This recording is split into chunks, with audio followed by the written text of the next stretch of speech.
اسلام آباد کے لوگ اس پہ فخر کرتے ہیں کہ ان کے شہر میں ایک بہت اہم فیصلہ ہو رہا ہے، بہت بڑا ایونٹ ہو رہا ہے۔ اسلام آباد کے لوگ فخر کرتے کرتے اب تھک سے گئے ہیں۔ اب ان کی کیفیت مجھے اس شخص کی طرح نظر آتی ہے جو ایک لطیفے میں بیان کیا گیا ہے کہ ایک صاحب رہتے تھے کسی جگہ، ان کا فلیٹ تھا، تو ان کی چھت ہے، اس پہ جو صاحب رہتے تھے وہ رات کو دیر گئے آتے تھے اور آ کے پہلے ایک جوتا زور سے پھینکتے تھے، پھر دوسرا جوتا زور سے پھینکتے تھے، اور نیچے والا جو ہے وہ اس کی نیند ڈسٹرب ہو جاتی تھی، وہ صبح کام بھی صحیح طریقے سے نہیں کر پاتا تھا، تو وہ بڑا تنگ تھا۔ لیکن وہ ایسے جرنلسٹ تھے کہ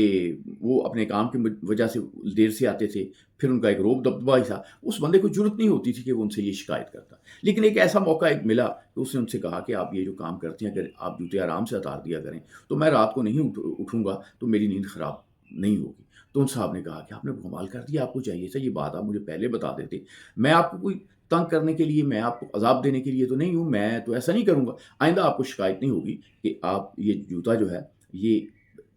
اس نے آپ کو پرابلم پیدا کیا ہے۔ تو ان صاحب نے وعدہ کر لیا، لیکن اس رات جب وہ آئے تو انہوں نے روٹین میں جوتا اتارا اور زور سے پھینکا، تو اب اس کے بعد انہیں خیال آیا کہ انہوں نے تو وعدہ کیا تھا، دوسرا جوتا انہوں نے آرام سے اتارا اور رکھ لیا۔